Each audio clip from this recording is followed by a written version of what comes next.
The letter from Sanada Masayuki contained the following information. Unfortunately, there is no apparent leader to oppose Tokugawa. Since Hideyori has approved Ieyasu's campaign against Uesugi, he will not become the leader. Maeda Tashiai of the Five Elders has already passed away. The only candidate is Mori Terumoto. When considering Mori Terumoto as the leader, it should be noted that due to his personality, he might delegate the command of the battlefield to his son or subordinates. His subordinate, Kikawa Hirway, might be in communication with Tokugawa. Tokugawa is engaging in defection tactics, promising significant rewards for switching sides. Special attention should be given to the militaristic faction who dislikes Ishida Mitsunari, Kato Kiyomasa, Fukushima Masanori, Kuroda Nagamasa, Hosokawa Tatoki, Asano Yukinaga, Ikeda Teramasa, and Kato Yoshiaki. Also, be wary of Kobayakawa Hideyaki, who was an adoptive son of Hideyoshi but was displaced by the birth of Hideyori and subsequently adopted into the Kobayakawa family. Mitsunari first explained to Toyotomi Hideyori the arbitrary actions of Ieyasu and secured promises of rewards for the daimyo after Ieyasu's defeat. Next, using the promise of rewards from Hideyori, Mitsunari began to persuade various daimyo to ally with the Toyotomi family and oppose Tokugawa. He also promised Mori Terumoto a rearrangement of lands to prevent them from becoming exclaves, and agreed to elevate him as the general commander, while warning him about the possibility of Kikawa Hirway communicating with Tokugawa. For the daimyo who were less enthusiastic, including Kobayakawa, he requested the Sanada family's ninja corps to gather intelligence. Finally, when Ieyasu left for the Aizu Campaign, Mitsunari seized the moment to send a call to arms under Mori Terumoto's name to the daimyo, declaring, "Strike down Ieyasu." In response to the call to arms, daimyo discontented with Tokugawa joined the fray. These lords would later be known as the Western Army. Before Ieyasu could return from his Aizu campaign, the Western Army positioned themselves at Sekigahara. On September 14, 1600, Ieyasu's Eastern Army also took up positions. Mitsunari placed Ōtani Yoshitsugu's piece next to Kobayakawa's on the map and murmured, "Hopefully Yoshitsugu can persuade him." Ōtani Yoshitsugu, positioned near Matsuo Castle to react if Kobayakawa betrayed them, visited Kobayakawa Hideyaki's camp. Initially, Hideyaki feigned illness to avoid meeting, but relented due to Yoshitsugu's persistence. "How are you, Lord Ōtani?" "Well, I just thought we should talk before the battle starts." Tatsuno-suke, "No, now you are Lord Hideyaki.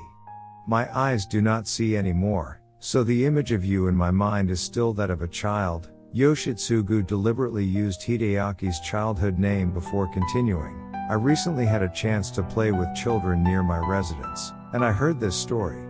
Do you know of the bat?" "Yes, a winged beast that lives in caves." "Exactly, that one. Long ago, it is said, the bat used to fly freely under the clear sky."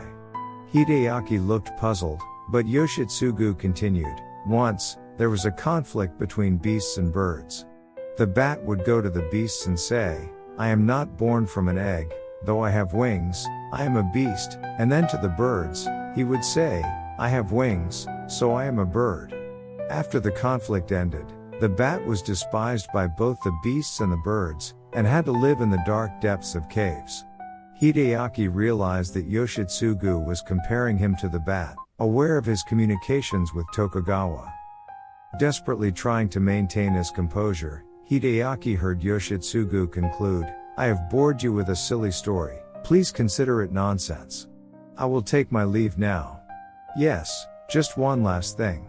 I cannot imagine someone who was once Lord Hideyoshi's adopted son being favored by Tokugawa." After Yoshitsugu left, Hideyaki summoned his senior advisors and convened a military council, where he declared his intention to strike against Tokugawa. On September 15, light rain fell from the morning, and dense fog blanketed Sekigahara.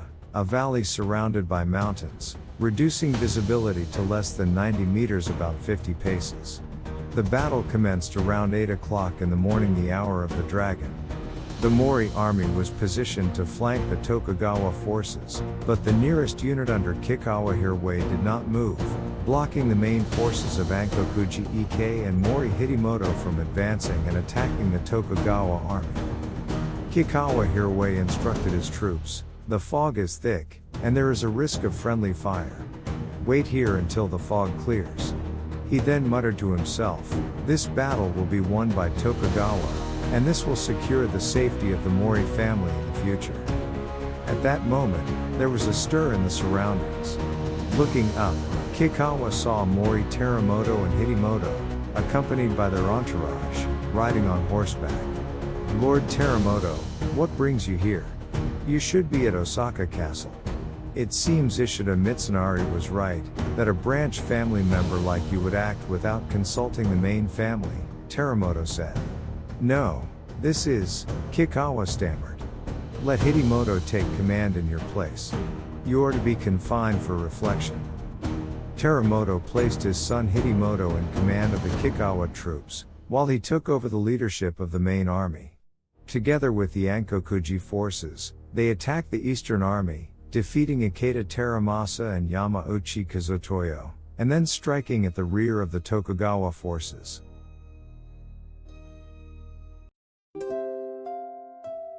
The battle that came to be known as the Battle of Sekigahara ended in victory for the Western Army. The Tokugawa forces were defeated, and Tokugawa Ieyasu was stripped of some of his territories and removed from his position as one of the 5 elders. In a room in Osaka Castle, Ishida Mitsunari and Otani Yoshitsugu were sharing drinks. "This battle was a close call, but somehow we managed to win," Mitsunari said. "Indeed, it was significant that Sanada held Tokugawa Hidetada's army of 40,000 at bay," Yoshitsugu agreed.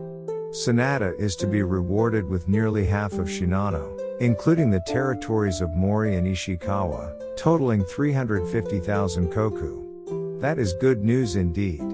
However, though we have won, managing the aftermath will be challenging. Everyone seems to want to do as they please. What about your reward, Mitsunari?" Mitsunari's tone turned somber.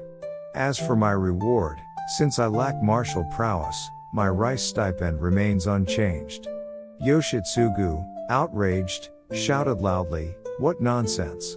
Even if you don't have martial prowess, your efforts behind the lines enabled everyone to focus on the battle. Besides, it was you who coordinated with Sanada. What is Lord Hideyori thinking?" "Hold on, I'll go and speak to Lord Hideyori right now." As Yoshitsugu appeared ready to storm out, Mitsunari laughed and said, "No, I was just jesting. I have just been reappointed as one of the 5 commissioners." Yoshitsugu gaped, "You were joking. I was once told I am inflexible and not very amusing by someone. So, I thought I'd try a joke," Mitsunari said with a playful expression. Yoshitsugu burst into laughter. "You joking? Ha ha ha." Mitsunari joined in the laughter. Their laughter was absorbed into the clear skies above Osaka.